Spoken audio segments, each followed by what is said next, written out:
you. Thank you. Thank you. Thank you, thank you, thank you. Orlando, what up? Morning, morning. Sit, let's do this. I love you so much. Good morning. Thanks, dude. So, I want to get some things in this morning. I want to talk about a couple of core things. I want to talk about two very opposite things. One, probably more mindset, just kind of what, it's funny, when I think about motivation and mindset, they don't come natural to me. It's not what kind of gets me going. It really goes into a place more of just strategy. To me, it's just practical. If you're actually optimistic or if you're in the right place, you're able to do the actions needed to get the results that you want. So I want to talk a little bit about strategy. I think some will take it into motivation and mindset. That's fine, and I'm thrilled. But it's strategy. AKA, I can make this very quick. We are just completely in this incredible place of unlimited options.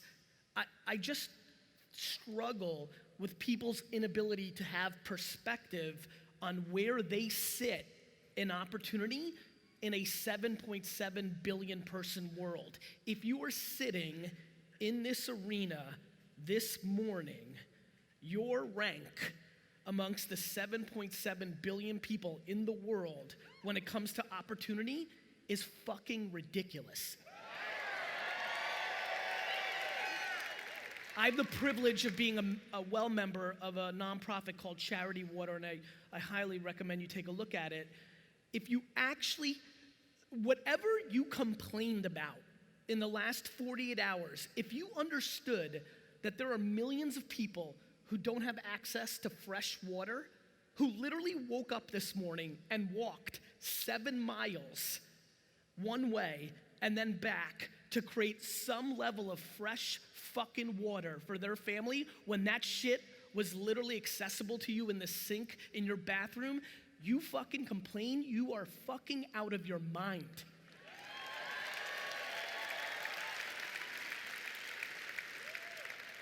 I literally feel that so much of what I'm able to accomplish or the happiness I have, and honestly, fuck a focus group of one, when I look at thousands, if not hundreds of thousands of other people who are happy. Forget about Benzes and shoes and homes and planes.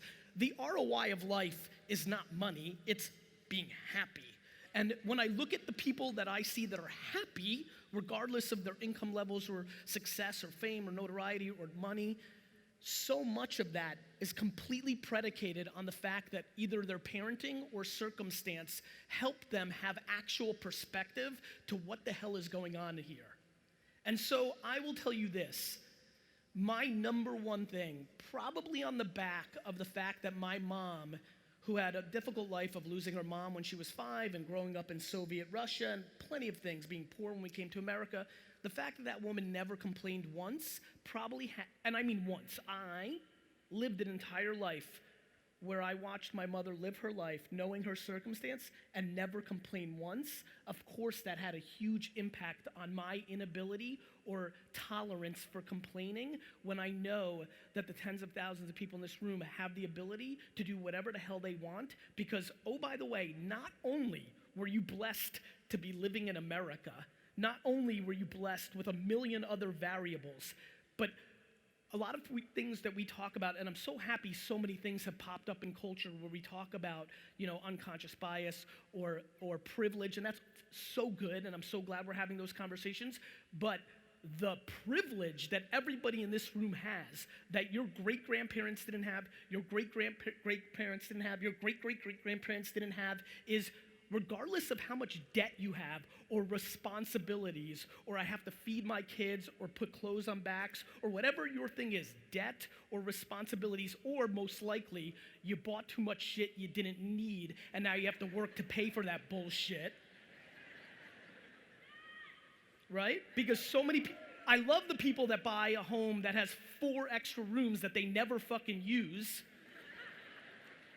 And then they have to keep a job that they fucking hate to pay for a house that has 4 bedrooms that they never fucking use.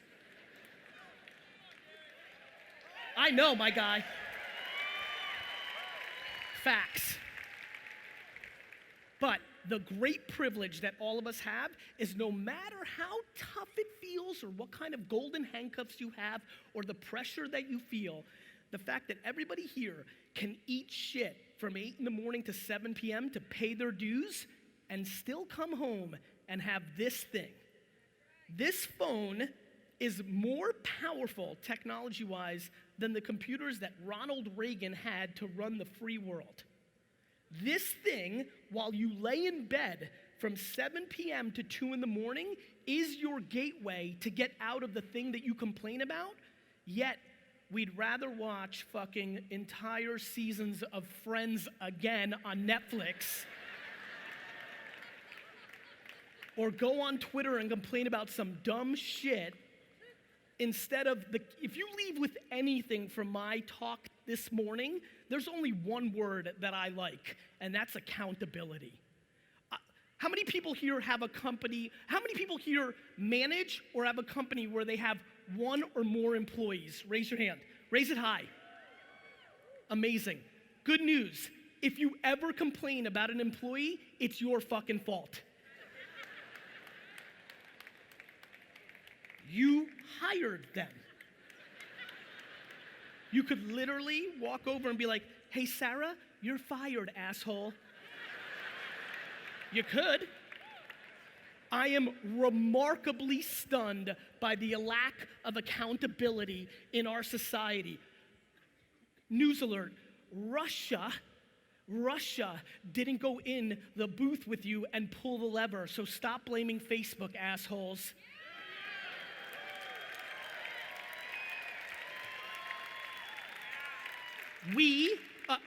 Here's one that you won't clap up as much. Everybody's shitting on millennials. You fucking parented them, dick face.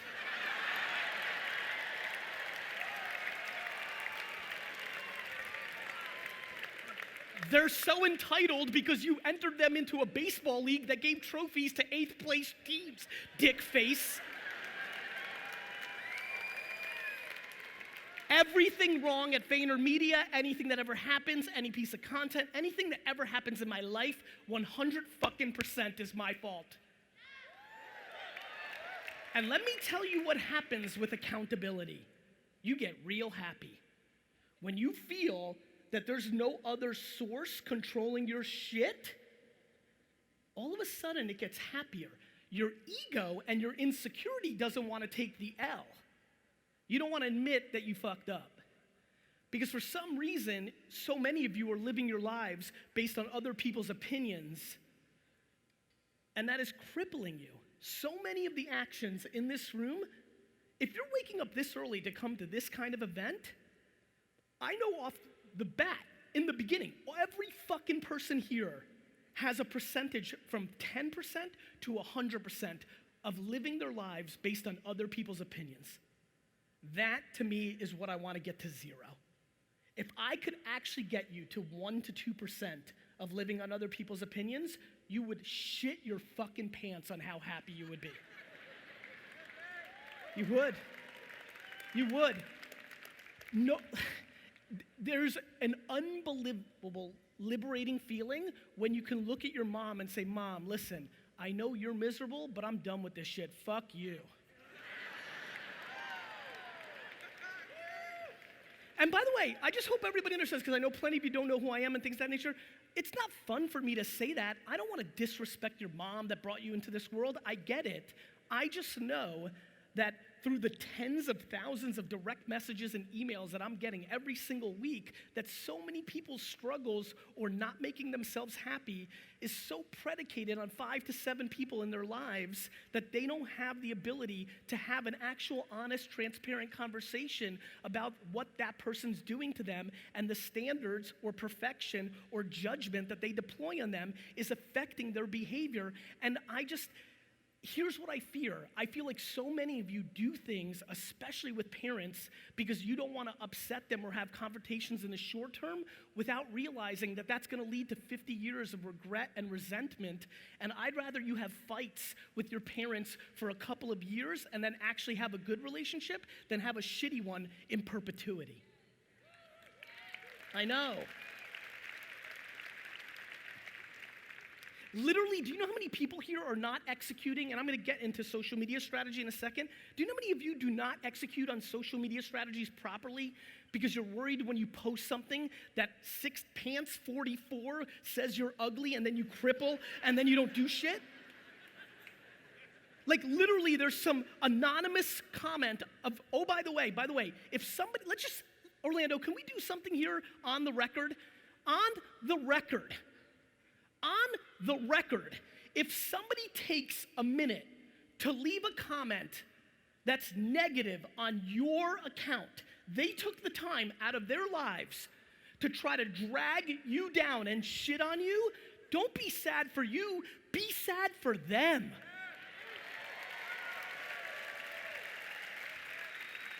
People are like, GaryVee, how do you deal with all that hate? I deal with that hate easily. I look at the comment and they're like, you're full of shit. You suck. And I legitimately process in my head like, fuck. That person's life must suck shit. The thought that I would ever spend 1 second to go to somebody's fucking Instagram account, consume the content, and then say, you suck, is so fucking foreign to me.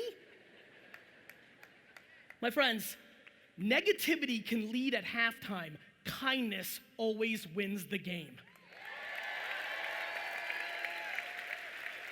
Don't get it twisted. So, with that all being said, let me tell you why I'm so passionate this morning.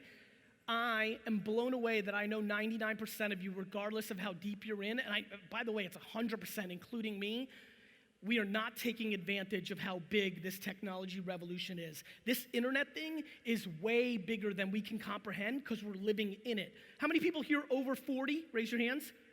Amazing. Let's clap it up for the over 40 crowd. How many people here under 30? Let's clap it up for the youngsters. All right, under 30. Under 30. You're not going to believe this, but us old fuckers, we lived most of our childhood without the internet. And it was fucking crazy. Let me tell you some stories, kids. Let me tell you how I used to meet up with my friends at the mall. You would talk during school, and you'd be like, yo, Ricky, okay, 4:30 at the fountain by fucking Macy's, got it? Now, here's where shit got really fucked up. And this is where I love when everyone's like, oh, I hate all this technology. The old days were better. Was it? Because I recall that when I would go to the mall and can't wait to see Ricky to go play fucking arcade games at the mall, but there was traffic, or his mom was late, and I'd be at the fountain at 4:30, and after about 15 minutes, I'd have to give up and leave, and then at the next day at school, he'd be like, where were you? I was like, by the fountain of Macy's. Like, fuck, I was by the fountain by KB Toys. Kids under 30, we used to not find each other. We literally couldn't find each other. We have an incredible ability in society to fear the current and the future and put the past on a pedestal. We put the past on a pedestal and we shit on the current and the future. That is legitimately why a far enormous percentage of people here will not be able to succeed because you shit on this. You underestimate what's actually happening. Let me tell you one thing that connects every person here from the rafters up there. What up, Rick? Takes like an hour for it to come up there. You're like, yo. I'm like talking about, yo. That's, the one thing that connects everyone here, regardless of you're winning, you're losing, company, employee, entrepreneur, the one thing from coast to coast that connects every person here is the one asset that we should all be chasing is attention. Before you achieve anything, whatever the hell you came here for, when you go and output to try to create your business, run for mayor, raise money for a nonprofit, no matter what you do, no matter what you try to accomplish, when you leave this conference, the one thing that you should be chasing is people's attention. Before you can accomplish selling a sneaker or a cookie or a t-shirt or insurance or whatever you do, you need somebody's attention to tell them. then your message has to be on point enough to commit them into doing what you'd like. Attention, my friends, is the asset. Nothing else is important to me besides attention. The reason I've always adapted to new content and new platforms, the internet itself, email, YouTube, Google AdWords, Facebook, Twitter, podcasting, all of it. The reason I've always done well with that is my religion above anything else is where is the attention today and potentially tomorrow, not what worked yesterday. So many people, yes, I know I'm right. That's why I'm up here, Dick. My friends, I love you, Carl. Listen, attention is the asset. It's why everything changes when attention changes. The reason there's so much happening in society globally, not just America. I love how people don't understand. People are so undereducated. Americans suck shit at knowing what's going on in the world. We're so insular. We are. You don't understand. What's happening in America is happening all over the world. It's called nationalism. What's happening in America is happening in India. What's happening in America is happening in many places in the world. The reason this is happening is because information is changing. The way we consume information is changing. Amazon growing and going to destroy Walmart has the same thing to do with the reason why different points of view and opinions happen. There's so much happening, and it's amazing. I actually think it's amazing what's happening because we're exposing so much. So much is now getting shed light on because the media is changing. In that macro trend, you need to figure out your micro opportunity.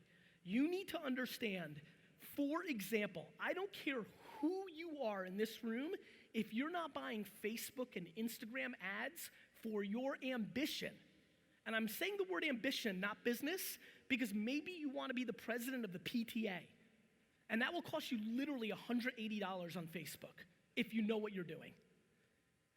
You have to understand that no matter what your opinion is of technology, it doesn't care about your opinion, and it's going to continue to do its thing.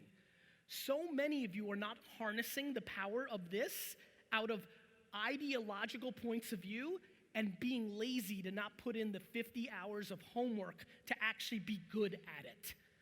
You know how many people here have run $1,000 on Facebook ads? It didn't work and are sitting in this conference right now with the opinion that Facebook ads don't work? We have to put in the work. We have to put in the work. This is a remarkable time. And let me tell you why I did not make content that much from 2011 to 2014 on the internet for the people that had been following me. It was because there was nothing remarkable for me at that moment that made me compelled to communicate at a high level. I sit here this morning and stand here in front of you with regret on one of the great accomplishments of my career. I walked into my dad's liquor store business that was doing $4 million a year and very quickly grew it to 30, 40, 50 million dollars in revenue on the back of Google AdWords and email marketing in the late 90s and early 2000s when nobody understood what that was. But I grew it to a $60 million business, and the truth is, my friends, it should have been $200 million. I didn't spend enough on Google AdWords when I had the best hand. When I knew Google was special, I spent 50, 60, 70% of my money when it should have been 95. But I kept doing direct mail, and I kept doing winespectator.com, and I did the Star. How many people from Jersey in here? What's up? I did the Star fucking Ledger ad, and I did all that shit because I didn't understand how historically special that moment was on Google. That Google was this unbelievable platform that we would continue to use 20 years later to search information, and that the ads on it were misunderstood at first for how powerful they were, thus they were underpriced. Amazon was the biggest spender on Google AdWords the first 5 to 6 years. They used Google to become Amazon. I know that right this second, as we sit here this morning, that Facebook ads and Instagram ads are that same thing that I lived through in the early 2000s. I know it because I've watched what it's doing for me, and for every business I'm associated with, whether it's a client or whether it's a startup or somebody that emails me, 40, 50, 60, 80, 100 times a week telling me that their business sucked shit, then they finally really started listening, started really executing, and good things miraculously happened. How many people here have run Facebook ads and it's done something good for their business? Raise your hand. Actually, stand up. Stand up. I want people to feel this visual. I want everybody who's standing and sitting to understand why I'm doing this. Not only have these people seen success, I promise you, and take note of who's standing, and if you don't know them, ask them during intermission. Thank you for standing. You can sit now. I will tell you that if they tell you the truth, they will admit that they're not even that great at Facebook. I'm being serious. It is such underpriced attention that even average execution, even average pictures and videos and words are getting results because the attention is so underpriced. Please, if you leave this conference with anything other than, fuck, I want to go all in on accountability because that's going to get my mind right and allow me to do shit, other than that, you have to go all in on Facebook and Instagram. The pricing is so remarkable, it is so underpriced, and all it will take is 20 to 30 hours. Listen to me. I'm telling you, and by the way, I want everybody to know why I'm about to go into this little 3-minute rant. This is not me being a good guy. This is very selfish. D-Rock, where are you at? Hey, D-Rock. Let's hear it for D-Rock. D-Rock, can you move and come here? Because I'm about to go into this rant, not because I'm gonna be a great guy and want you to like win. I wanna be selfish. I'm about to rant and tell you on the record that 98% of you, Orlando, 99% of you, Orlando, are going to regret this day for the rest of your life. Let me tell you why. Because I'm about, and right now I'm setting up this moment, I'm about to spew something real heavy for 4 minutes. I'm gonna put pressure on you to do it because for 80% of the 99%, if you were to do it, you will see results. Yet, miraculously, 98% of you will do nothing that I'm about to say. Because you're gonna be pumped as fuck right now, right? You're gonna be like, yes, I'm gonna fucking do it. Sally, I'm fucking doing it. But next Tuesday, something bad's gonna happen, and because your mind's not right, you're gonna dwell, and it's gonna create inaction. You're not gonna do it. And so I'm doing this selfishly because I'm literally gonna take this video, this moment, I'm gonna post it in 7 years to people that live in Orlando and a 100-mile radius of it. You're gonna watch it in 2025. You're gonna see it and be like, motherfucker.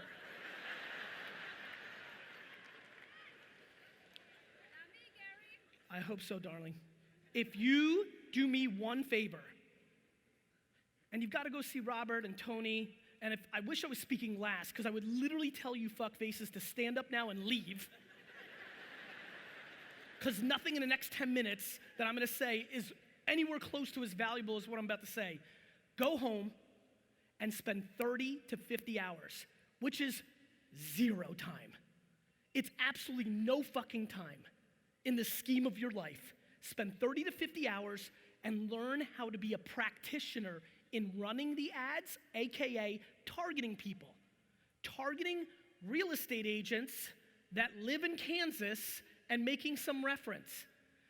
The unlimited nature of the targeting capabilities of Facebook and Instagram is overwhelming.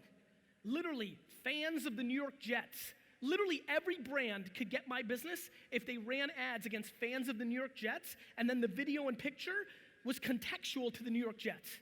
They would get my business. Learn how to target people. Read. By the way, don't buy some bullshit $9,000 ebook. No, it's free. YouTube, Facebook, Google. You'll get free information. There's tons of it. Go run 10, $30, $80 at a time against your picture and video and written words on Facebook and Instagram and sit back and marvel at how much the results can happen. But rest assured this, if you target somebody perfectly, a stay-at-home mom in Missouri that's into fashion and you've got a fashion stay-at-home mom product, if you target it perfectly, please still know that the picture and the video that you put out is the variable if it will be successful. We target perfectly or extremely well, best in class, consistently, right? Vayner, my team, blah, blah, blah. But the variables of our success are remarkably different based on how good the picture and the video is. My friends, right this minute, late August 2018, in your face, is one of the great business attention opportunities of our lives. It will go away. We will wake up in a decade and Facebook and Instagram won't be winning. MySpace is not winning anymore. Shit changes. MTV's not winning anymore, right? Shit changes. Our attention moves. Running ads on MTV in 1984 to teenager, great idea. Today, fucking terrible. Running Facebook and Instagram ads today, and by the way, I don't want to hear, well, my customers aren't on it. Let me give you a little news alert, everybody. 50 to 80-year-olds on Facebook over-indexing and converting better than anybody else. Well, I was right. You know why? First of all of them are on it. Your grandma's on fucking Facebook. Spewing her politics either to the left or to the right. The other amazing things about really fucking old people, they go really slow. Which means they consume that shit. The fucking teenagers like fuck. Grandma Esther, slow as fuck.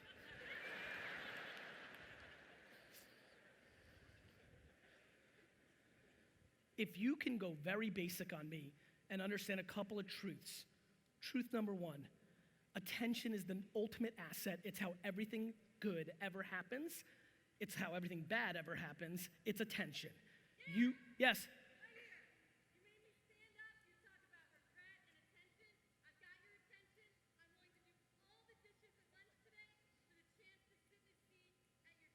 Done.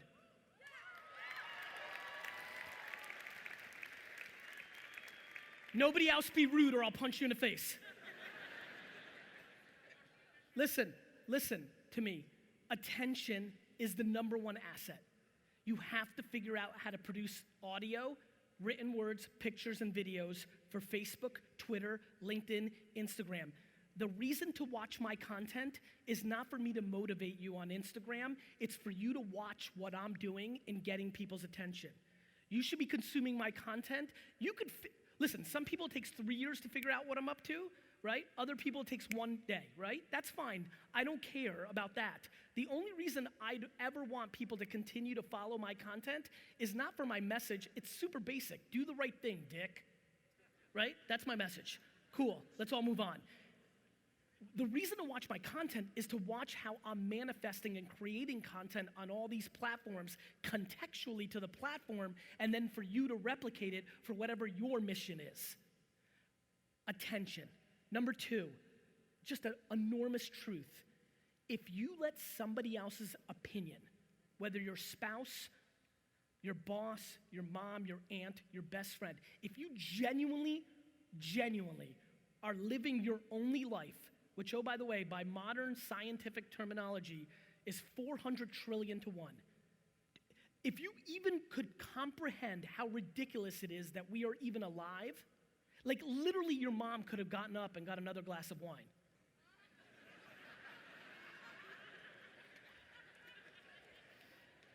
Like literally. Like, do you understand how ludicrous it is that you have a life?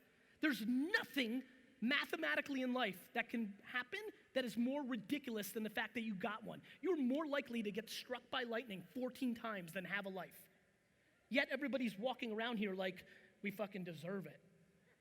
Like we're coming back. How many people here are living life like they're coming fucking back? Listen, I don't want to get into religions and shit, but you're not coming back, dick. And even if you are, you're gonna be fucking like a rhino or a tree or a rock. Imagine if that's, by the way, I'm gonna go so weird for a minute. Imagine we actually did come back, but it had to be a physical object. Could you imagine literally being a tree and sitting there and be like, fuck, I used to be a human?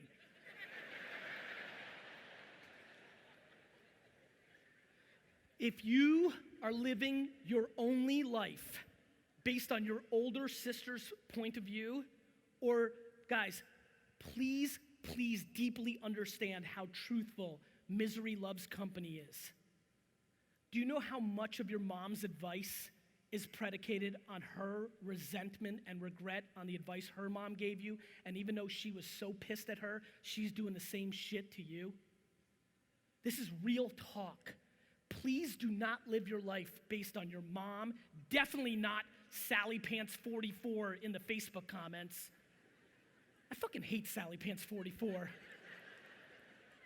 And most of all, please stop buying dumb shit to look good in front of people that you don't like in the first place.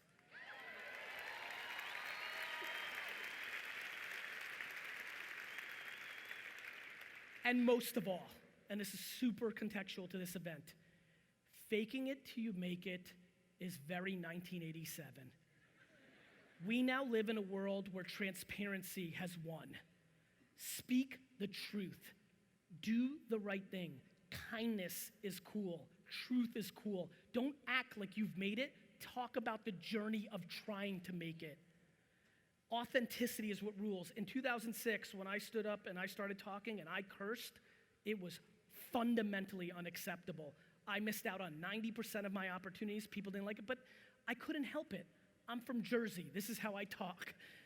And I know that there are people still in this audience that don't love it, and I respect that tremendously. But let me tell you something. In 2018, wearing jeans and a t-shirt and cursing at a public event is a hell of a lot more acceptable than it was 12 years ago. I stuck to my truth. I worked every day from 20 to 30.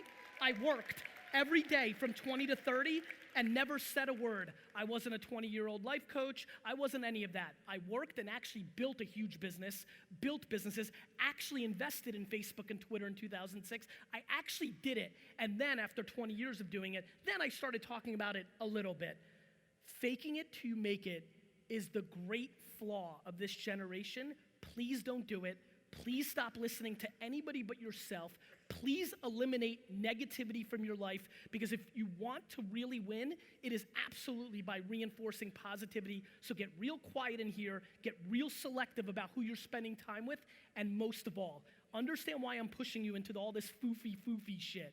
The reason I'm pushing you into all of this kindness and gratitude and compassion and all this good shit is once you get there, then you can put in the 13, 14, 6, then your mind, do you know how quiet it is up here? Do you know how quiet it is right here for me? I can't hear it. By the way, pay very close attention to what I'm about to say. Not just the negative, the positive too. When I post something, when somebody's like, Gary, you walk on water, you're the best, you're a genius, quiet. I don't hear that either. I'm on my mission, doing my thing, and when it gets quiet, you get fast. The reason I can work 17 hours a day is because I'm not spending 15 hours a day dwelling or looking back. Guys, nobody gives a shit that your brother stole $1,000 from you 6 years ago. Get over it, dick. Forward. Mindset, all of that leads to one thing. If you do not become a practitioner of how to communicate on the social networks of today, you are 100% irrelevant. Don't like it? Tough. Figure it out, execute it. This is on the record.